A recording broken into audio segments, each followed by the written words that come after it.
Here's a warning, just in case. 5 in a row?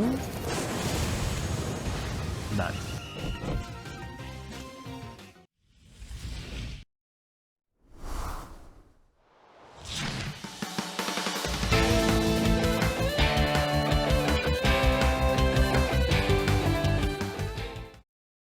For context, here are the stats. Now that's established, let's go. So what is Dodgeball Academia? Well, it's an action sports RPG made by Studio Pocket Trap from Sao Paulo, Brazil.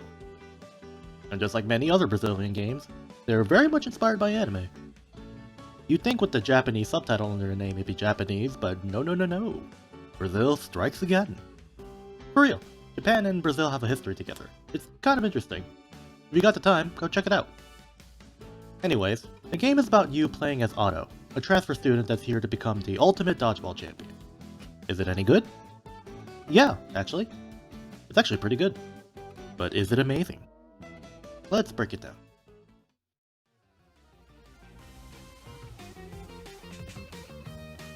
The core of the game revolves around, as the name suggests, dodgeball. If you somehow never played dodgeball before, all you've got to do is catch, throw, and dodge incoming rubber balls. Typically, there's a rule in dodgeball where if you get hit, that means you're out. But here, you go until everybody's health is down. You start off with Otto, who acts as the baseline for the game's mechanics. He can throw, dodge, and catch the dodgeballs while also acting as an all-rounder that stays solid through the game. Then you get introduced to new mechanics through your party members. Mina, for example, doesn't catch the balls like Otto does, and instead kicks them away back to their opponent.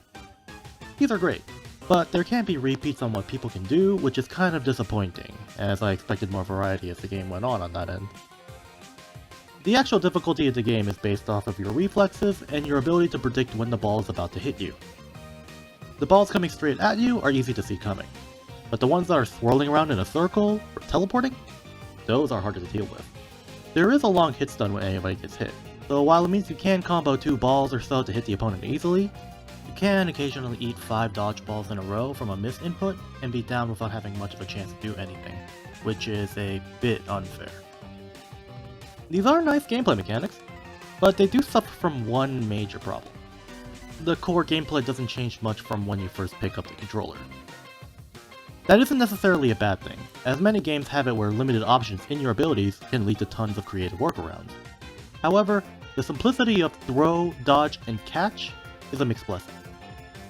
The game will feed you content in the form of new enemy shot patterns, dodgeball types, character abilities, and more. But it's still ultimately the same thing of when you first started the game. Throw, catch, repeat. Dodgeball Academia's problem is that there is a lot of things to react to, but not a lot of ways to react with. Related to this is the game's nature as an RPG, which is admittedly kind of poor. There's not really much build variety since there's no option for your character builds as they level up.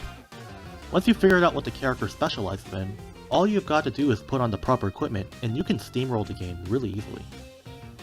As such, the game can get repetitive since, after a while, it's a bit of a soft game. Especially since the normal enemy AI can be predictable and doesn't always offer a consistent level of challenge unless it's a boss fight. Personally, regarding the core gameplay, I think a lot of this could be solved if you had the ability to do more throws than straight and slow shots. If you had the ability to, say, curve the ball or ricochet them somehow, I think it would alleviate the repetitive issues, since then there would be more for the player to do. The throw locking onto enemies is a fine feature, but I do think it just seals away too much potential gameplay, but that's just me. It's not all dodgeball battles. In addition to the matches, you can explore the school itself. The academy is filled with treasure chests, side quests, and minigames, so there is stuff to do outside of playing against the NPCs. As you progress through the story, the game will continue to unlock new areas which will also correspond to different challenges and opponents.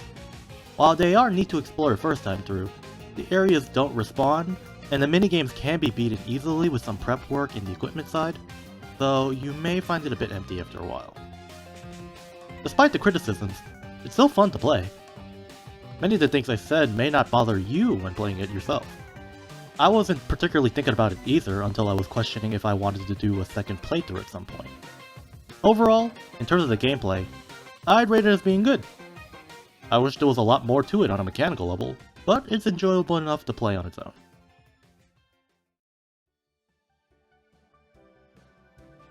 The visual design of Dodgeball Academia embraces a colorful and exaggerated cartoony style, like something of a fusion of OKKO and Paper Mario.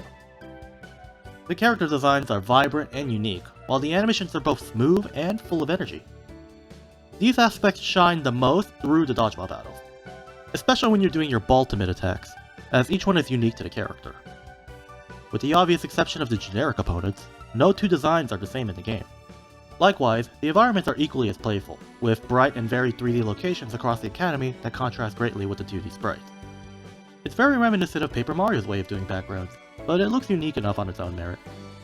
Worst thing I can say about the environments is that there aren't that many of them, which is a shame since it seems like they wanted to accommodate more, but didn't for whatever reason. A bit more on that later. In terms of visual design, Dodgeball Academia is pretty on point. The only thing I would say I would have an issue with is that sometimes the effects can be too much. If there are a lot of opponents and balls on the field, there's a lot that can split your attention, and so you may find yourself slightly overwhelmed at times. Like, it's flashy enough that there's even an option to check screen flashing, so keep that in mind if you have trouble with that. Overall, the graphics are fantastic, and are an easy recommendation from me on that end.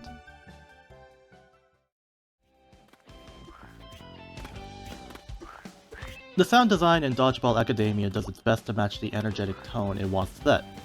Not always the case in indie titles, but amazingly every area in the academy has its own theme, ranging from relaxing and playful tunes in the schoolyard to more intense and battle-driven music during major matches. And they are intense, as the upbeat catchy songs really hype you up in a match when you manage to fend off a ultimate attack. There wasn't a moment where I thought the music was out of place or bad even. It's all rock solid at worst, to being amazing at best. I did, however, find myself a bit disappointed in terms of sound effects. Every dodgeball throw, catch, and impact are accompanied by exaggerated punchy sounds that are supposed to amplify the cartoon-like action, but I found a lot of them to be rather simple.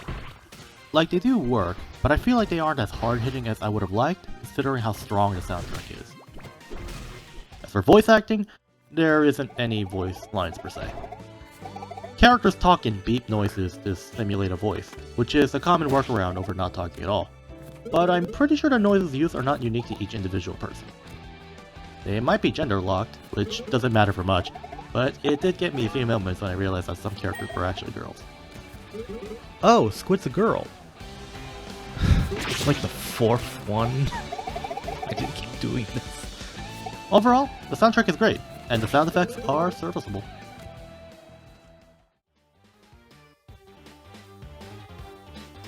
I would argue that the story is certainly not bad, but I do have an issue on how it's presented. Now, keep in mind that what I say is being overly serious in what is clearly a lighthearted story, but it does bother me a bit, so I want to talk about it. Okay, so the story of Dodgeball Academia revolves around Otto's journey to become the best dodgeball player at the academy. He starts off as an overeager student with big dreams and faces various problems like ones from shonen animes or cartoons. You know, rivals, challenges, and obstacles that test his skills and determination. The world itself takes dodgeball very seriously, and at no point questions it, as it should. And the narrative is filled with humor and lighthearted moments that give the game a cheerful tone, although the humor can be hit or miss depending on your taste. Otto himself meets a diverse cast of characters, both friends and foe, each with their own motivations and story arcs. The story explores themes of goals, teamwork, and preservation, power of friendship, and all that.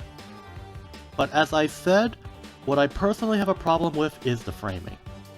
The Dodgeball Academia story is stuck between wanting to be two things. It wants to be a slice of life show, you know, going to classes, getting into hijinks, making friends.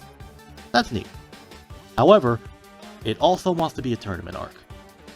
These two things are not diametrically opposed to each other, but the problem comes from the fact that the story of Dodgeball Academia is happening in the span of a week. There is a lot of crazy things happening per day, where the first day of the story's week is the beginning of the term. At least, I thought it was. Balloony must have been here for a while since he knows the campus already, and is called by name from a professor on the first day, same with Boris. Mina already has a reputation, so it can't be the first day. But then why do they have a ceremony for new people and everyone we know in the game shows up? Part of me thinks I'm missing something about schools that would allow this to happen, but honestly, it's really not a major issue. A lot of this is excused by the fact that the game is trying to emulate a lot of anime tropes into one cohesive thing, so it's not really meant to be scrutinized. The story isn't treating itself seriously like that, and when I was playing, I didn't treat it as such either. I do think, however, that because of the way the story is formatted, there are a lot of missed opportunities for character growth because there is just literally not enough time in the story to do so. They could have spread out the story a few weeks. Not like make every day playable necessarily, but give things a reasonable time frame to have some moments between characters. It's a personal gripe, but I don't know, I like these characters, and I wish there was more time given to them. Still, overall, the story's not bad, and a fun ride. But I think there's a lot of stuff that could have been explored, but they didn't due to the packed formatting that they were working with.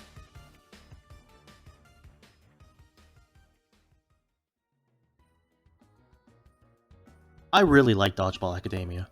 It's fun, vibrant, and it loves its inspirations very clearly.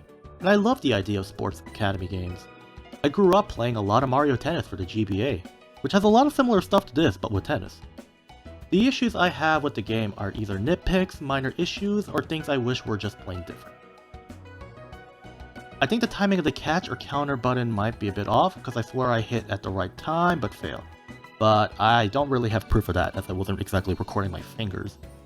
Also, I'm not a big fan of how your teammates act as a second and third health bar effectively and can get hit if you dodge a ball just cuz. Sometimes they can get down, and it feels kind of unfair, but I do recognize if they started moving too, there'd be too much on the screen to concentrate effectively. So I guess that's just one thing that's hard to compromise on. I do wish the teammates had a more active function.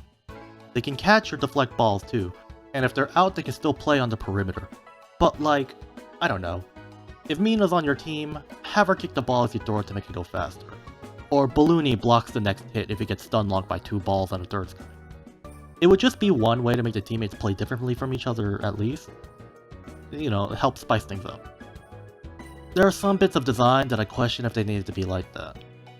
I'm not sure what the point of making the infirmary a locked away area for a few episodes if that's the intended way to heal up like a Pokemon Center. You start the game with Balloony giving free heals every fight, which, when he stops, it feels like a whole step backwards. I understand they wanted to use the food items to heal, but like, the infirmary is in the center map of the game. You can go back anytime, and you move really fast. As I mentioned before, I suspect that there was meant to be more zones outside of the school, so backtracking would not be worth it, which is where you would use the food items. But, as it is right now, it's very easy to not use them if you don't want to. Speaking of, the food systems... Alright. There are a lot of options for food in this game, which, while neat, also bloat up your inventory way too much. But I'll forgive it, since I do like the way the list of food preferences are given here. It's a neat bit of characterization that tells us minor details that make the characters feel a bit more real. As a fellow lactose intolerant, I noted Tsuneko is allergic as well, and I think that's just neat. Likewise, for world building, they got things that show it's kinda lived in. Like wheelchair accessibility for the one teacher that's wheelchair bound, and air tanks for Balloony, that we never see him use, but it's neat it's there. These are neat little touches that are clearly planned to be there, and thus show how much the team really care for the world. On the nitpick side, I wish there was more to the game than what existed. I find it a shame that you can never fight a teacher. They emphasize a specific stat in the beginning, so I thought an optional boss fight or something against a team of 3 would happen, but that didn't come to pass. More importantly, I find the inability to talk to party members a bummer. There's this first floor in the dorm that is never reset, so the NPCs here will say the same thing every day. I think this would have been the perfect place to have a hub area where you have small conversations with your party members before you go out. I say this mostly because once your party member's arc is over, they don't really interact with each other that much. It's understandable that not everyone can say anything at every moment, but it just feels like a waste, as there's a lot of characterization that could be thrown into there, but just wasn't. The game might also be like a tiny bit buggy at times. I got an equipment here that's misnamed for whatever reason. Also, sometimes the enemy AI will fly into the corner of my court for some reason. But honestly, it's been pretty bug-free otherwise, so props to Pocket Trap for that. Shoutouts to this cool feature. a language learner that you can turn off and on easily. I've never seen that done before like this, and it's a cool feature that I wish more games would do. The game's story is simple, so it's a great way to teach people another language. No other notes on that, just an awesome feature. So, would I recommend this game? Absolutely. I think it's fun, vibrant, and just nice to play. I think there are more bits that could have been added, but there's nothing I would say that they should have gotten rid of. Many of the issues I personally had could be down to just subjective taste. Overall, I'd say the game is good, even great. I'd recommend it to people who want a light-hearted dodgeball action RPG, which is a bit of a niche ask, but it's there now. Hopefully one day, Pocket Trap will eventually make themselves a sequel, using what they learned from this game to improve on it. And if they do, I'll certainly be excited for it. But yeah, it's good. Try getting it whenever you feel like.